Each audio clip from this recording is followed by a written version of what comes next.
세러데이 쇼다운 젠지 스포츠 대 디플러스 기아. Plays two of his best, like Jin and Misfortune, and it's not necessarily going to be the case anymore here. He doesn't have the Lucian anymore. MF is gone, Jin is gone. So we'll see what he ends up getting in this draft, as guess what? They're going to ban the Caitlyn first, so... Interesting. That's a surprise to me. Yeah, banning it against Pays is kind of the odd one there, as I would have expected T1 to be the one taking that one away. Is he angling for a bit of a weaker side AD carry here that scales better, other than the aggressor, is the question we're going to find out. Yeah, I'm feeling Yunara in our future. I think so. With this Caitlyn ban, it's kind of... It feels like it's inevitable and Fearless with how powerful that champion is right now. And with some of the great tools gone, like the Bard is gone, you're not laning into Karma no matter what. So we'll see as the Orianna gets taken away from Zeka, Rise removed here. Pantheon is still available, actually, in Game 3 of this Fearless series. Yeah, it feels like that is probably the big pick here, but remember, Rumble is a huge problem. And the Ashe and Aurora were also banned every single time from T1 as well, but they had first pick, right? So they could be a little bit more liberal with where their bans went, and they are still banning the Ashe, as they just seem to not care about this Rumble situation. It's Zeus. They know that Zeus is pretty good at the Rumble, and they're going to ban the Ambessa to say, we're going to pick Rumble. And this means that if they do ban the Rumble, then the Aurora is going over to Zeka. And in Game 3, I feel like it's kind of first pickable, you know? I would agree. It's so incredibly strong in lane. And it has been Zeka's, one of his best picks, in my mind. It is tied together Hanwha Life Esports' aggression so incredibly well. But they're considering other options here. The Jace, with no Sion, no Yorick. And it is Zeus, by the way. Yeah, everything is being taken away that is normally a pick into the Jace. Gwen is gone, even though it struggles in the Jace early. It can be a big side lane threat that the Jace struggles to deal with. All right. What is your response here, Doran, who cannot go towards his Ambessa either, which he has really just liked in general? They're looking to take the Aurora here, and this has not been one of Faker's best, but it kind of feels like maybe Doran's going to be playing it this time around. Yep.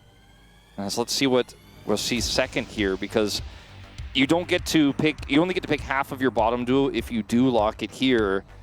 This Pantheon will be the option. I actually really like this because it's strong into the Jace that's trying to apply that pressure topside.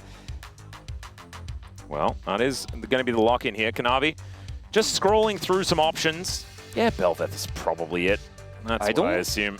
Think so. I'm going to guess no on that one. I think Vi is more likely. Oh, that's a bit of a shame. But Zeka can play Ahri with this, and suddenly you have quite the formidable mid-jungle synergy there. That is a good point, and Ahri stocks are also kind of rising here with, you know, 6 mid laners banned away both fearlessly and in the first 6 bans. The Akali, another option as well. Zeka, I have heard, is pretty good. I like the Ahri more. They're both champions in the selector, so you can kind of scroll between them pretty easily. They will opt for the Ahri, even though the Zeka's Akali is good. Tough into the Aurora pick. And now Faker might let us know exactly where this Aurora is going. Still feel like it might be his choice into the mid lane. I think it kind of has to be a lock here that's going to tell us our solo lanes because of the lane setup here for Hanwha Life Esports. You're not going to get half of your bottom duo. Wow, that's a Xerath. We've seen Faker pull this one out before. Not sure about that one, but instead the Cassante is going to be a Gragas. Okay, Faker's Gragas, by the way, if it is in his hands, because this could go several ways here, has been incredible. It has been very successful. He was the one who brought Gragas back into mid. So I feel like you probably want to play this top into Jace with the Aurora in the mid lane. Faker hasn't looked as strong on the pick, so I don't know whether I don't want to say I know for sure where these are going just yet. Yeah, I don't really want to play Gragas into Ahri ever, is my first thought, but he's got the sustain into the electrocutes and stuff. Like, it's not unplayable. Yep. It's an interesting thought, but again, probably going top lane. Weirder things have certainly happened. The Lulu ban here feels incredibly strong, and you know, with T1 having pick priority, it would have been taken, I think, by them. So they have to ban it in Hanwha Life's case, even though it's actually probably stronger for their comp so far. So Nami and Lulu gone, those shenanigans. And I do... Somewhere Valdez smiling. Yep, yeah, exactly. One last ban for T1. Carrier's having a giggle. The Sivir will be taken away, as we are well and truly at the end of the 80 carry pool as well. That looked like Carrier was like, I know Guma wants to play this, and I'm just not going to let him. Kind of knowing look, absolutely. Nico also banned away, so we're really thinned out in terms of range supports that can push a lane. 7 supports have been banned away, both with Fearless and the bans so far. So maybe that rel that kind of fits HLE's draft. Carrier is just, he's giving knowing looks everywhere, as it looks like maybe it could even be a Gragas support? Gragas support? Gragas Yasuo bottom lane? I mean, it could be Pantheon support. Hey, true. As Carrier's putting his jacket back on, I don't know what that means, but I think it means he's playing Poppy in the bottom lane blind, and that's never a fun time. True. All right, let's see what Guma's got here for this bottom lane. Nautilus is going to come out here first, which is really flexible in this draft. They have so much dive. Like, it's a single target blow up is out of control good. And he swaps to an old favorite for a moment. Oh, that'd be fun. We know what Guma's playing now. Yeah, the Xayah Rakan certainly going to be a option here, as Gumayushi does really like playing the Xayah. The last time he played it, it was just a thing of beauty. His callbacks of his feathers were incredible. This has been always one of his best. He doesn't play it all the time, but when he does, you can bet you're going to enjoy it. What kind of player sees Poppy and is like, give me the Rakan? Only delight. Yeah, I think that it's kind of insane. I don't know whether I would ever recommend it, as Pei's looking for the Corki, wants to play with a little bit more of that early oomph. There's so much power in this bottom lane. So insanely strong. Yep, seems pretty happy to do it as well. And never mind, it's going to be a Kai'Sa. Okay, we have got some diving happening here on T1 side, and they can create some real disruption with this composition, both with the Poppy and with the Gragas. Gragas into Jace has always been a matchup that if you have even a little bit of jungle attention is so incredibly powerful, and you could just absorb the pressure really well with the sustain that Gragas is going to provide you. And your teamfight disruption later on is incredible. It can really mess up the kind of combos that Honda Life Esports are trying to set up. For example, if Vi ults, let's say, Pays, and then Zeka wants to go in and follow up, the Cask can just deny that follow-up and split the team in half. Same with the Rakan. Also, you could just body slam the Rakan while he's trying to come in if you're in the right position to peel. But it also works incredibly well with the aggressive plays they can look for with Pantheon. But I think in terms of ease of execution, in terms of meta, like both, I think you have half a meta draft and half insane comfort with the Rakan lane there with Guma's Xayah. If I had to stake everything on this final game, I would give the edge to Honda Life Esports. I think the draft just has so many strong parts. It's so known, and it suits their playstyle so incredibly well. This, a little bit more freestyle, let's say, from T1. Worked out for them with the Aphelios, but we'll see what happens in Game 3. I do want to say, Doran's Gragas is a certain kind of counter MVP into Zeus himself. We'll see whether he can get that monkey off his back as we get onto the Rift for game number 3.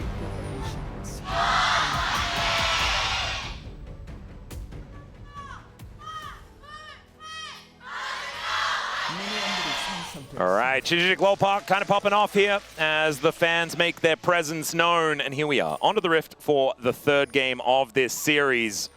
Our first game 3 of round robin 2, Wolf. And we could be on to a full streak of 3 gamers if we keep this up, as this was also the first of the round. Electrocuting everywhere. Yep, certainly a lot of that.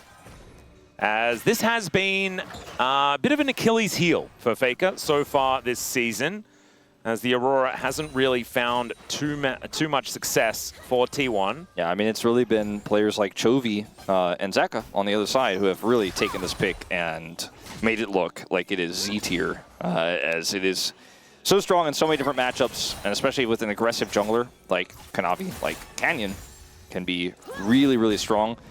See what Owner can get done with this Pantheon. There's a lot of power in both of these mid-jungle duos here between these two squads. You mentioned Doran. I joked about the MVP robbing because it was Pays who, on a different team now, stole that away from him. And there might have been someone on the space who voted a certain way that made us very upset and had a very long argument at the after party after that finals about But it was a good time, and Doran, I think, got his credit where it was due. Normally, it's Doran against Zeus in these big best-of-5s, where he has gotten the better of Zeus in matchups like this. Best-of-3, we'll see what happens here in this third game, because this series has been absolutely out of control awesome. I mean, I don't think we can really overstate how awesome like the team fighting has been, the macro, some of the aggressive calls, like even in game 2, the ending of it was nearly HLE just winning it and taking the 2-0. And especially when it came to the first game with just how crazy some of the moves were on either side. As HLE taking a bit of control here towards the bottom side, 2-0 for Skirmishes so far on the year. And in fact, HLE are just undefeated on all of these champions. They haven't been defeated all that often outside of against T1 at the very beginning of the season. Well, this is the stats that just popped up there is kind of what I was saying when I say with HLE, it's very known what they're doing here. And for T1, a little bit more flexing. Doran's Gragas is really good. Yes. As we know. Not this season yet. It's his first time this season. There's like a lot of these picks for T1, but historically. And it was also one of the picks that, when he was back on Gen G, was a really big point, as Kanavi is going aggressive, ladies and gentlemen, to the surprise of no one. And Owner taking a lot of damage. Faker making his way over the charm. The charm! Catches him! Even after the flashes. Now Faker might be dead as well. Kanavi letting his fists do the talking, but it is going to be Faker that's able to walk away. Still first blood going over to HLE. Doran, though, in trouble. Yeah, Zeus looking for... Never mind, he's walking past the lane. Sometimes that is something you want to do. Doran did not have really any mana there, but Zeus also without very much health. Looks like Doran's actually even going to stop his back here and catch this whole wave. So what Zeus was trying to do there doesn't end up getting the insane value he was hoping for. Oh. Yeah, Carrier going in and pays without very much health or mana. Obviously, this Poppy lane is going to struggle a little bit, and the Rakan doesn't really add too much. No. But when it is alongside Azaya, you do add that little bit of extra. The Corki would have been the extra synergy. The Corki would have been so much better for the lane phase alone. Yeah. All right, look, we got to talk about Zeka just kind of skirting through here and getting this flash charm angle. Watch this. Watch Zeka. My God, despite the flash. Yeah. And that's, you know, I guess he could have flashed into the pit, but not a whole lot of great angles for Owner to get out there, but very unfortunate that even after the flash, he was still in line with the charm. Very few things happen where you flash an ability and get hit by it anyways. Yeah. It's a straight line situation, though. Zeka so aggressive with that play. And Zeus being so aggressive here on this top side as well. Has already taken one plate, is ahead by 450 gold at about that many seconds in the game. Which is just kind of ridiculous. Does have to flash, though, as Faker was rotating up, and they had Scuttle Vision. Faker still has flash, and Zeka does not because of the previous play, which is in part why they could not kill Faker. Yep. I also just want to apologize for not being able to count seconds very well, as Faker's caught by a charm. The electrocute comes on through as well, as Delight looking for an angle. Will not find it. It's going to leave the supports to... or rather, Carrier, the support here to follow his opposition to the mid lane, and that means that we're going to leave the 80 carries alone. And so this early call buy makes a lot of sense for Pays. Doran's got ult. Yeah, he's going to be able to find it there as well. Just delivers Zeus over to his former jungler, and down he will go. The answering kill there for T1. Looking real nice in the top lane. Really impressive timing for that gank from Owner. And Doran doesn't miss. No Zeus, no flash from the previous roam, so get the good punish there, and we're tied up one apiece. Now, Hanwha Esports have a pretty significant lead with the laning phase with the CS advantages, but at least Doran and Owner will get that kill back, make it a little closer. Yep. I think the fact that Kanavi picks up first blood as well, sometimes not being able to give that over to your mid laner in that little skirmish in the 2v2 can be a problem, but when Kanavi's ahead, I feel like HLE do find themselves with a whole lot more opportunities. The Cease and Desist comes down and Faker just slips between the worlds. Yeah, but able to get still himself out. Prio for HLE, and Owner cannot get in. Yeah, not going to happen. Does want to go for an opportunistic steal there. Voidseeker was also in the air, but Smite is just too good. I think without... Okay, we're going to watch this play first, though. Doran gets the slow, which makes it easier to hit this cask, knowing that Zeus doesn't have flash. Nicer indeed. I think that the bait of the Aurora ultimate there from Kanavi is huge, as we're going to have another 2v2 down here. Yeah, Delight Running real fast after the heal, but is otherwise unable to find too much more. If Faker had his ult in that fight, maybe that was the only way they could have turned it, but he just denies it straight up on that dragon. HLE get first dragon, have a lead really everywhere on the map right now, like you mentioned with the Kanavi First Blood. And it's so much comfort. The comp is simple. See if T1 can bounce back here as their comp has not really fully come online yet. Keria? Yeah, ulti comes on forward as Gumayusi holds on to the Featherstorm, and Ona is going to show up, but just a little bit too late. I think the birthday cake was already gone. Yeah, significantly late, I would say, on that one. Yeah. It's almost like he didn't trust that Keria was going to hit that, and then he was like, Keria was like, why didn't you come? And he's like, okay, fine. But it was definitely a little bit past the timing. Yeah, showed up to the birthday party and had to ask whether there's anything left in the fridge, which is always an unfortunate time to arrive. As the cask not quite going to work out as well as it did last time, but there weren't too many friends joining as Kanavi hiding in the brush. And will get spotted here by Keria. Gets the ward down first. Zeka is coming over here first with Faker TPs, and they decide to back away. I thought there was maybe an angle for Zeka to slide in there. His flash isn't quite up yet, just a few seconds away. Man, Keria is going to be so annoying in this game as Kanavi wants to start fights with the Vault Breaker, and it just becomes so hard when Keria is always there standing in front. As Charm connects here from Zeka very nicely, will find the true damage on that Orb of Deception. That is probably just 3 grubs because of it, because there's just no way Faker with half health, I mean, his ult is just coming online now, could even contest, and he's in fact just kind of back. Okay, he stops his back. I was going to say, there's a big wave coming his way, so does decide to get money. Yeah, good body slam to interrupt to the skies from Zeus, as another Charm lands from Zeka. Man, they are magnetized in this game. He is very good at Ahri, as Doran is very low. Yeah, Keria coming on over here, and that means that Delight and Kanavi going to be having a weird time. As in goes Zeka, finds the Charm one more time onto Ona, who does have the Aegis set up, but that is still going to be the kill to come on forward. They look to take down Zeus, and they will succeed on that front, but Zeka is still just dancing around them. The minions get in the way, though, and that means that it is only the 1-for-1 trade. Probably not the greatest for HLE, as they did invest a lot into that top lane. I think they wanted more than that. They wanted to get Doran, and it looked for sure like they would, but they ran out of time. Guma, though, and this is kind of the HLE way, is 4 people are diving somewhere, and Guma's getting money on the other side. This just happens almost every HLE game this entire year, even in some of their less great games earlier on in LCK Cup. But Doran takes a ton of damage. Kanavi is the one who absorbs the stun here, and they turn this on to the Pantheon, but Owner's Shield actually buys just a few extra seconds, and then this play here from Keria allows them to trade this one back, and with the turret spinning, there's just not enough damage here for Zeka. The minions deny him that follow-up second kill onto Doran. But like I said, you know, it's not just that. A lot of resources are spent, but Guma gets plate money. Guma gets Essence Reaver. Yeah, he's very, very strong at this point in time. Zeus as well is unfortunately not Nogari, who would be very, very happy with a 0-2-0 scoreline. Zeus is not as used to it, as he is generally just dominating in any matchup on the Jace, unless it's into Doran's Gragas in the past. Yeah. So it looks like those demons are still there. It is Demon Week. True. And there is an unkillable demon. There is the Demon King in that mid lane. He's 0 deaths, actually, right now, currently. He's so really possibly unkillable. Yeah. Just don't look at the stats for game 1.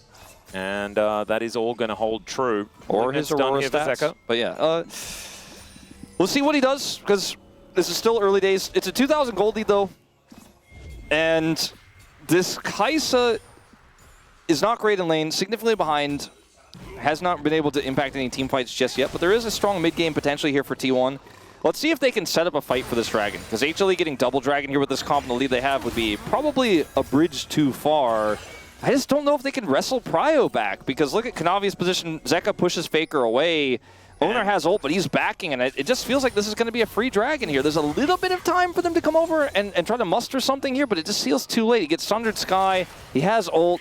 3 seconds on dragon. Pickup. Like, getting that Sundered Sky was huge. For Ona, I just don't know whether they're quite going to be there in time. As there's the Vault Breaker flash right into the ulti, and Zeka is able to pick that one up. Now Ona turns up, but a little late, and in goes Delight to lock him down. Grand entrance and a dead Pantheon, and a double kill for Zeka on his Ahri, debut champion. Double dragon, double kill! Gonna get double dragon off of this, and They didn't give Faker time to react. They didn't give Faker time to flash. Fantastic charged Q flash from Kanavi. Hits him first, and they just line up the CC.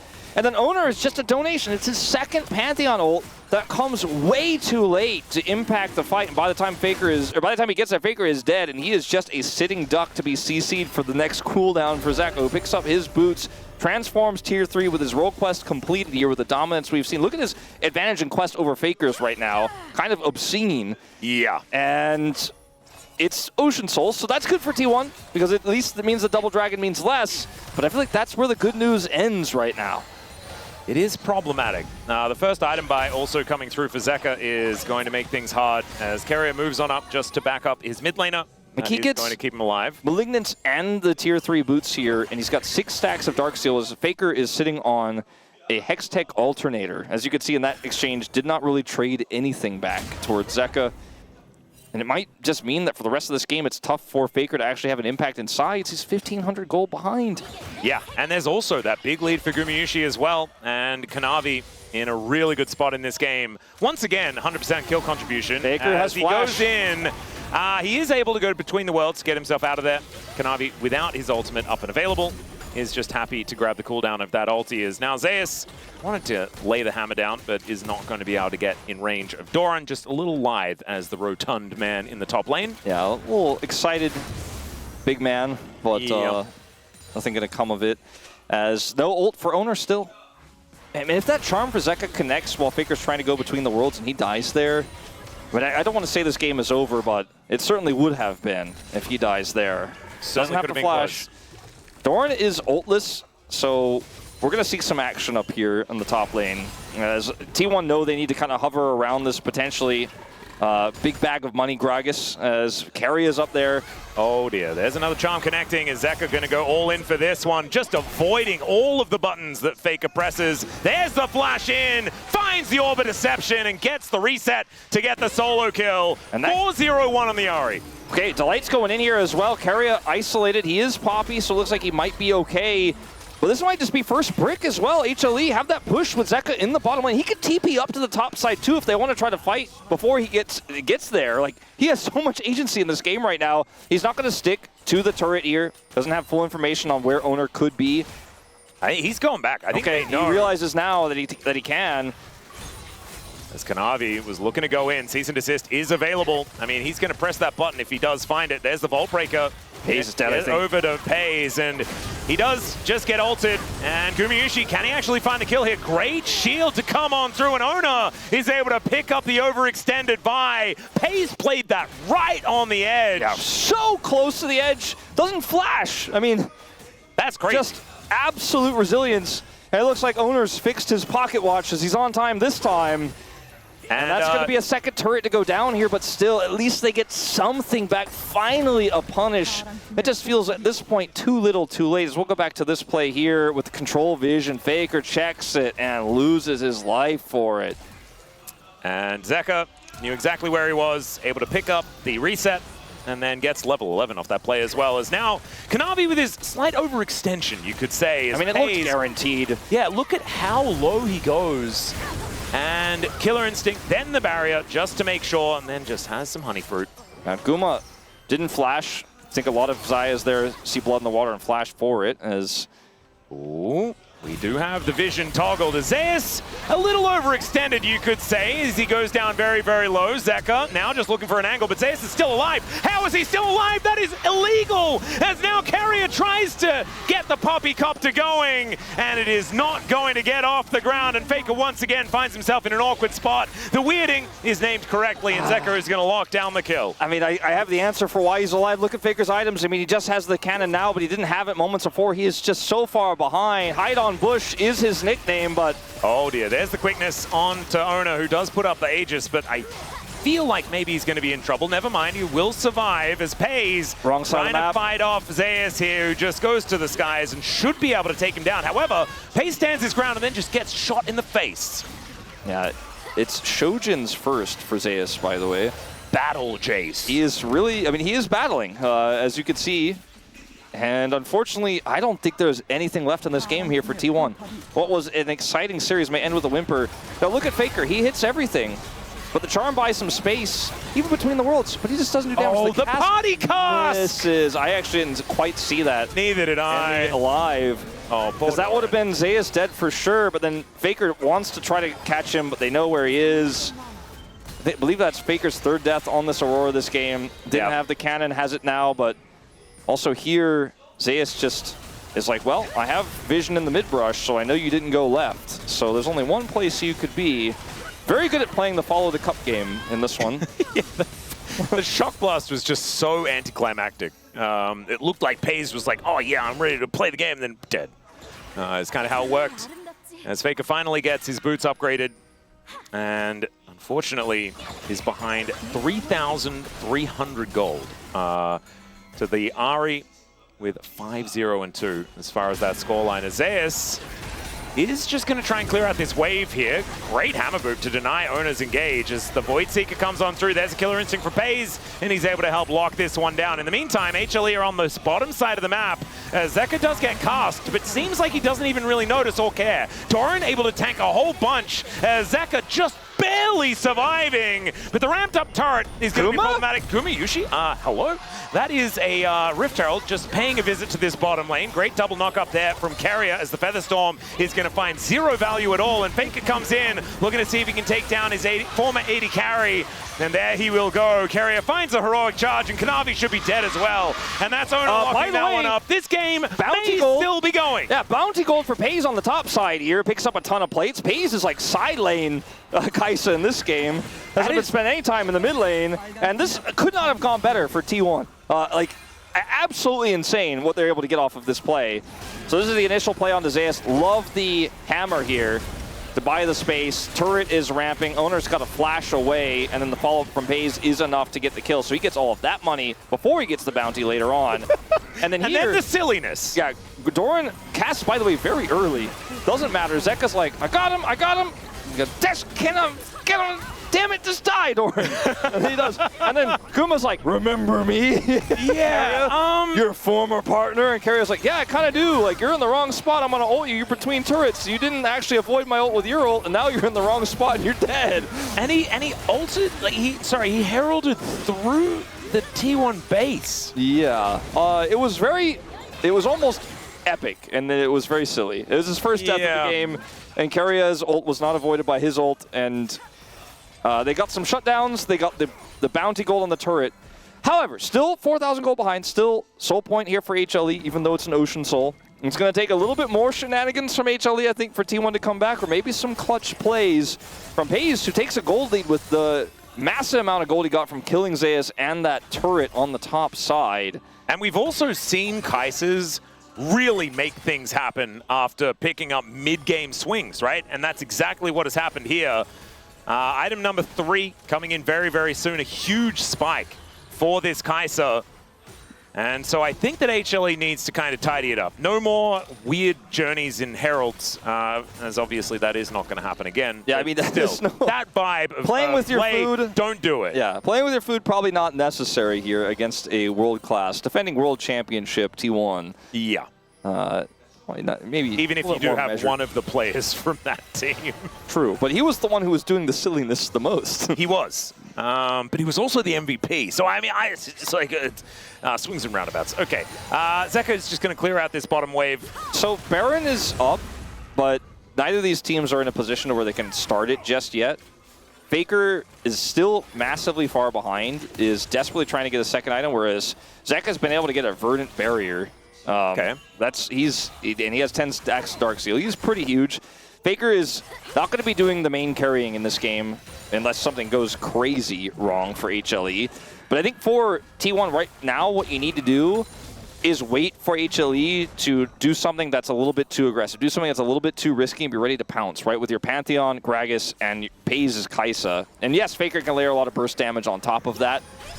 But it should not be Faker trying to kill somebody in the side. It should not be trying to play through Faker's burst because he frankly just doesn't have it right now. A lot of the time with Aurora, you're like, okay, I found Guma. Maybe I can force him to ult with like a weirding Q combo. Faker probably dies if he tries to do that in this game. So play through the other parts until Faker can be relevant later on. Play slow. This game is still winnable. Oh, yeah. I mean, it's only a 4,000 gold lead at 20-plus minutes. That is certainly not insurmountable, as the Void Seeker will not find. Almost found, but did not find. Yeah, sometimes you just can't quite locate. No. And the Baron, up and available. 30 seconds on the Ocean Soul for HLE, though. And I think with a composition that can be a little bit tricksy, right, in what HLE have put together, the Ocean Soul could find a little more value. I feel like it's great for T1 if they could get it. It buys them, I mean, even individual Ocean Dragons, it could buy them a little bit of space inside. So Doran's very sustainable, but denying the Soul is huge, and stopping the spawn of the Elder before HLE have the Giga lead. Because the lead is pretty, it was Giga, it dropped a little bit. They're close to getting another one if they can get a pick, potentially, on the Doran. He avoids the charm. Yeah. Muramana here is transformed for Zeus now. This Jace is very relevant in this upcoming fight. Let's see whether they can find some poke, as that first Shock Blast does go a little bit wide, but HLE just wasting no time. They will start off this Dragon immediately. So much control here to HLE. Pays needs to find an angle. I think they're just going to give... Yeah, that is just going to be the Drake down in the blink of an eye. HLE just utilizing all of that control of this river in order to grab that, and now they're looking to move towards the Baron as well. And honestly, starting up the Baron and then just moving away when you've got Ocean Soul is so much easier. Delight has Cleanse and Flash. He gets to dictate the pace of this next fight. And it looks like he might want to do it a little early. In they go. Kanavi finds the cease and desist as they look to try and get on top of Faker. He goes between the worlds, though, to get himself out of there. And speaking of out of there, Kanavi is over that wall, and I swear, without Ocean Soul, he's dead. Yeah, he's so incredibly low.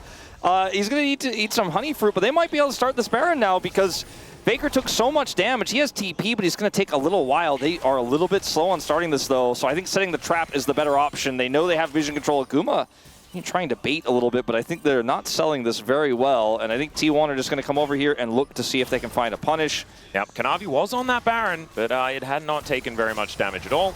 As you were saying, and HLE will back away. Plays like this could backfire for HLE. It's a great hop over the wall here from Faker. Like, he pulls Kanavi in. Kanavi goes incredibly low. Like I said, he barely survives. And you make a few mistakes like that, you're playing a little bit fast and loose trying to set up these Barons. Maybe T1 could get back in because punish play, like what we saw there potentially from T1, they didn't have the damage just yet. Faker just now getting his second item is maybe the dream scenario. Again, it's a dream right now. Maybe for T1 fans feeling like a nightmare as the Banshee's Veil is completed for Zeka. He is no joke in this game. And the Infinity Edge was just done by Gumayusi. Yes, Nash's Tooth is there for Pays, but I just don't think that it's going to be able to quite match. They don't quite equivocate in terms of the damage power. No, although, I mean, for Kai'Sa, it is a very, very good item. You get evolutions and stuff for it, and the W is going to be hurting, but just don't know. Zeka looking for an angle here as he does ult in. Catches Faker even through the stealth, but Faker is able to flash his way out. Still has to invest a lot. He doesn't have TP anymore, so he can't just teleport straight back to the fight. Zeus, by the way, he does. Yeah, Zeka also looking for another angle. Man, I mean, after some very strange plays in the first two games, Zeka has really locked in for this HLE feel like they're a little bit confused on what they want to do in terms of starting the Baron, but also setting a trap. Like, Kanavi's like, we're doing Baron, and Delight is like, no, we're setting a trap. And you're selling the idea of the Baron so you can set that trap, but the follow-up wasn't there, so T1 kind of get away with losing most of Faker's health here, and the Baron is not started, and they buy more time. Like, the game continues. We're 3 minutes away from a potential Elder Steal that could miraculously get T1 back into this game. And at this point, it feels like that is the best possible scenario. Again, if somebody gets picked, if Pays ends up getting on top of Gumayusi, they bait his ult out, there isn't any peel. Zeka goes in, tries to get a charm, and gets caught by the Poppy, something like that. I mean, there are ways for HLE to mess this up.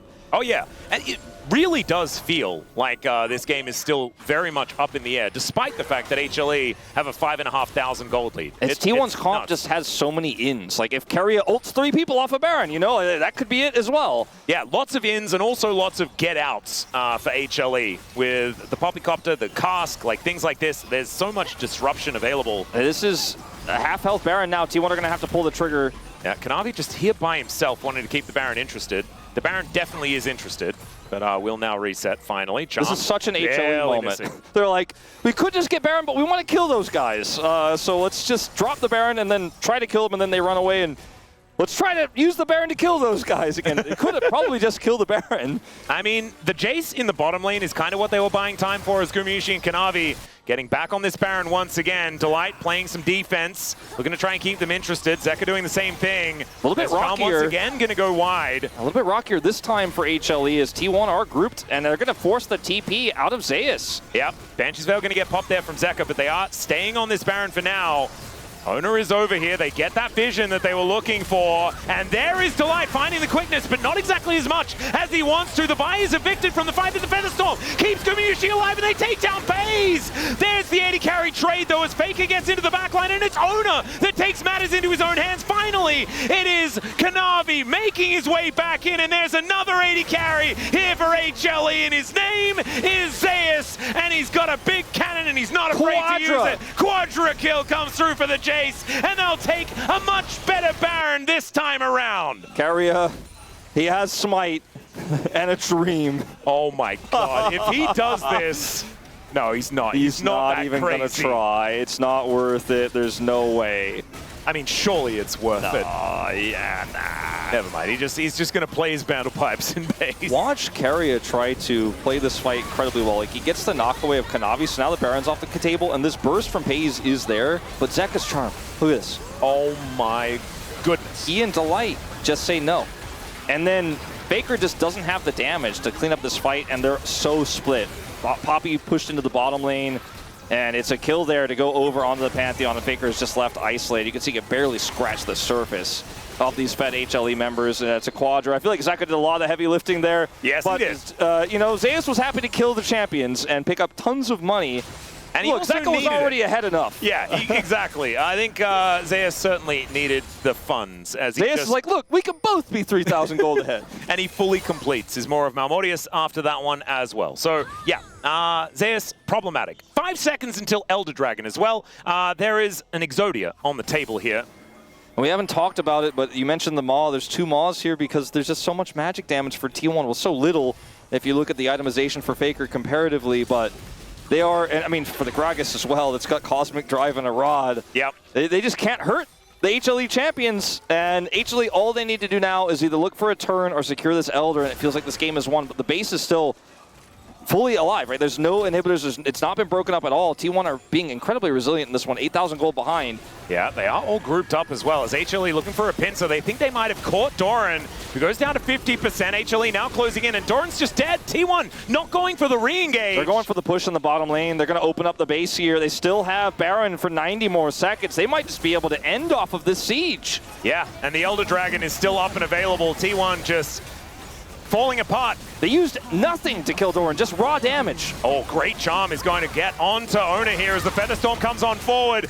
Between Worlds is decent as Carrier goes in, but he's going to take the Death Chamber exit, and down will go the Aurora as well. Pays is caught, and Owner is just going to go down in a blaze of glory as HLE finish the ace and get revenge against T1 as we start round 2 of LCK. 7-0-10, 17 out of 19 is Zeka's scoreline in the final game. Could have been otherwise a T1 2-0. There's a little wink here, a double wink. HLE in that final game got their comfort. They got what they were great at. And even though the Poppy angle was insane for Carrier, and it's the last to go down. Yeah, this Doran, pick onto Doran is just kind of the end of the game. T1 had no control. They used no ults to kill him, so they still have all their tools to just siege up and end the game. They don't need Elder. Yeah, and this is the problem, right? When you're against a team that has kind of everything and the Elder is available, you do need to try and get vision around the area.